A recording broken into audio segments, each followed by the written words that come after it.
Other big Trump administration news is that the federal government has ordered all the agencies to fire probationary workers.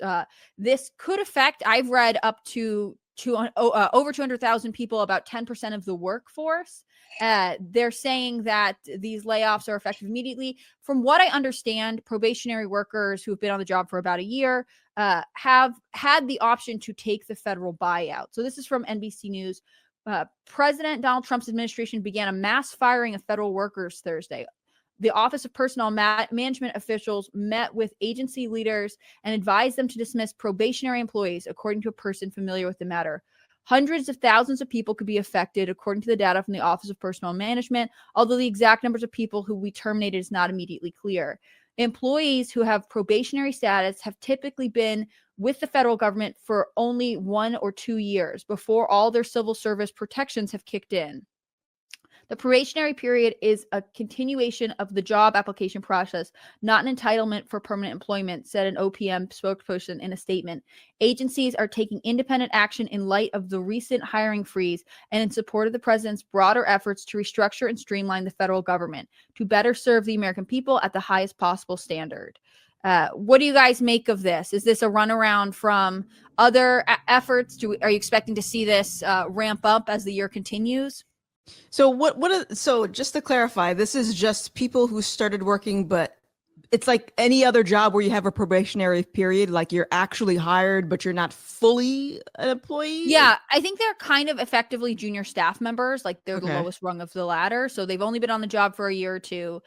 There are some circumstances where an agency can request that a person be immediately taken off the probationary period, that they are considered essential or not eligible for this type of firing right away.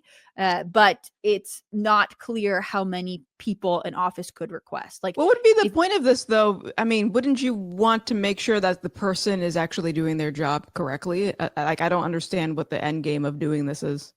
So I think for Trump, it's to start decreasing the size of government, right? If you have an easy way to be like, it's like if you have an easy way to be like 250,000 of you are just gone, you know, like if you cut the government by 10% at that point, and then everyone who's left, there's a hiring freeze, so they have to figure out the redistribution of work and potentially become more efficient. It's a way to sort of force that mass hiring. Initially, he led with the carrot. You have the buyout. You could get the option to get paid through September 30th. And now, if you're not going to take it, we are going to ramp up efforts to make you leave. It doesn't seem like the people who are laid off in this manner have the same acts. Like it doesn't. You can't just go from being like, I don't want to go, to being like, well, you're getting laid off, so you get the buyout now. It seems like you could have opted for the buyout, or you can be a part of this, what I think is going to be a growing process of shrinking the federal workforce. Yeah, this is beautiful. This is amazing.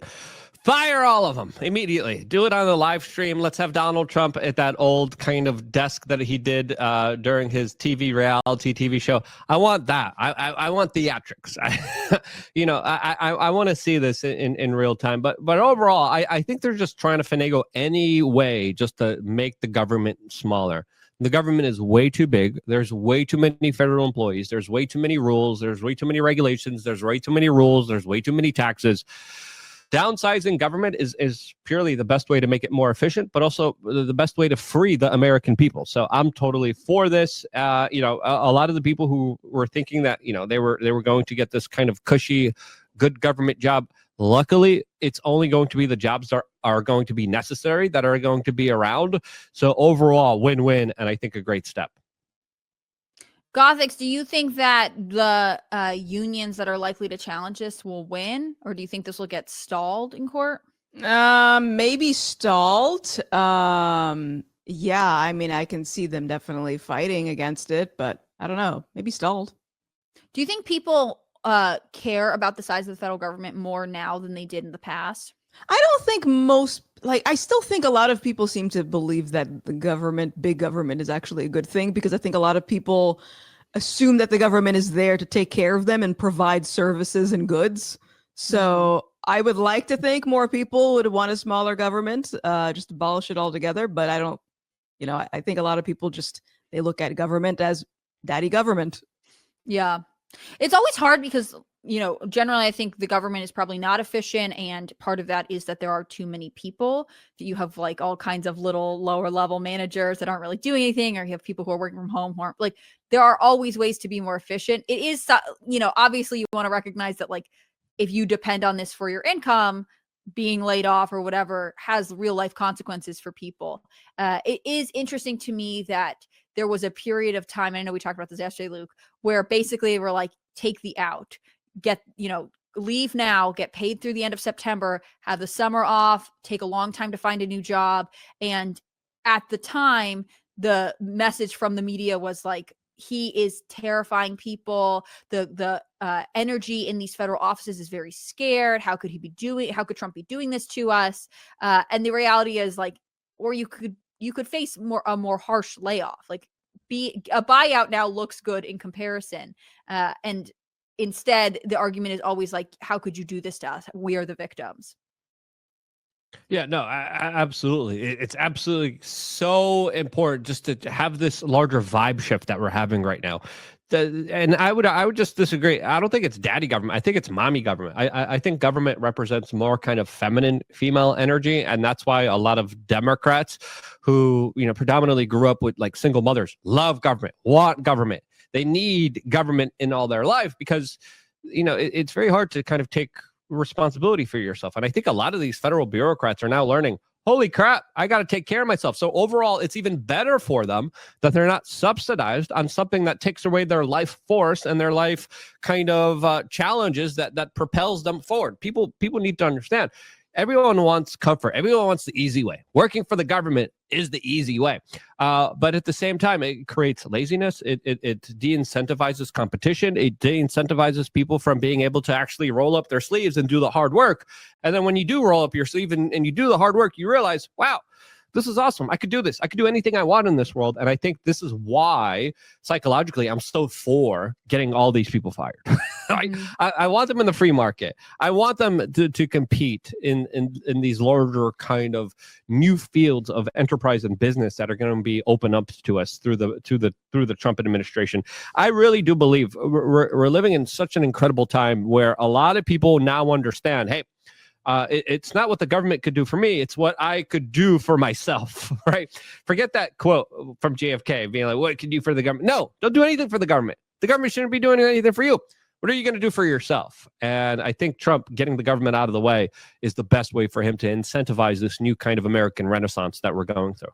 Right. And I think the psychological effects are really important. I mean, if you're an entrenched 30-year bureaucrat, I mean, how long did Fauci work for the government? His pension was crazy. He worked there for like 4 decades.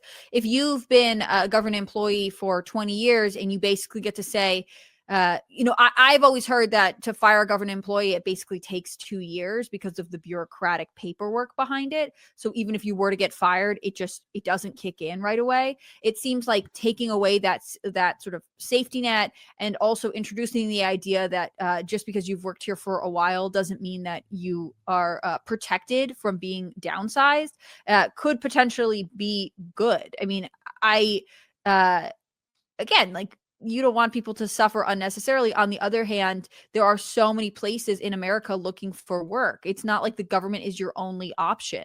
And if the government's wasting the taxpayers' money, then you're part of the problem because that's what you depend on for your salary.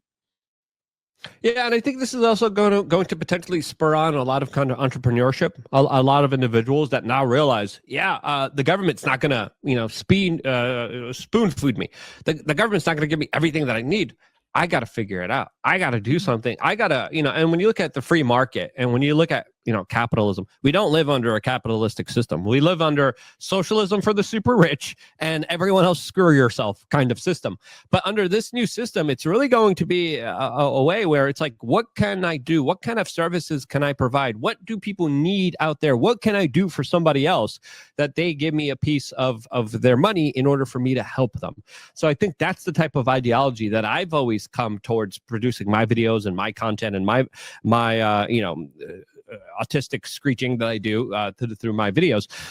But this is really the way here. And I think JD Vance represented that kind of perfectly, as he, it's not only just taking away the bureaucracy, it's also going to Europe and being like, we're not going to subsidize you guys. Like, we've done it for far too long. He came out and said specifically, you guys want to be a part of NATO? You got to pay your fair share. Why are we subsidizing this? This makes no sense at all. And I think his comments specifically about how the United States survived Greta screaming at them and lecturing them means that they could survive. Vance's speech yesterday was amazing. Everyone, yeah, that was a good speech. That was awesome. I have the clip if you want me to pull it up so we could play it here for our viewing audience. But absolutely brilliant stuff there from the Vice President of the United States. What advice do you guys have to federal workers who are either considering the buyout or who are now about to be fired because they're probationary employees? I mean, just what Luke said, you need to build your human capital. What can you offer society? If you need, like, I feel for people that are potentially losing their job, but you can't depend, like, no one's entitled to a job. You know what I mean? Like, you got to take care of yourself. So that's what I would do, is like look for an avenue that you can supply something that the world wants, where they can give you money in exchange for your services. What about you, Luke? Do you have any advice before I play this clip? Welcome to the real world, mofo. Welcome to the reality that all of us have to face. No more cushy bureaucratic job there, honey. Time to get up, pull yourself up by your bootstraps. Let's go make something. Go solve some problems. Go create some solutions out there, and instead of just always asking for a handout. Let's see what you could do. And ultimately, at the end of the day, you're going to be happy that you were forced in this situation, even though temporarily it's going to be like, oh no, why? I want to be on the government teeth so bad. You're going to realize, oh wow, later down in life, when you actually make something out of yourself, and when you actually do something and you build something and you grow something, yeah, that was pretty cool. That was awesome. That's a lot better than just being a comfy conformist, bureaucratic fat cat Becky sitting on the couch eating potato chips.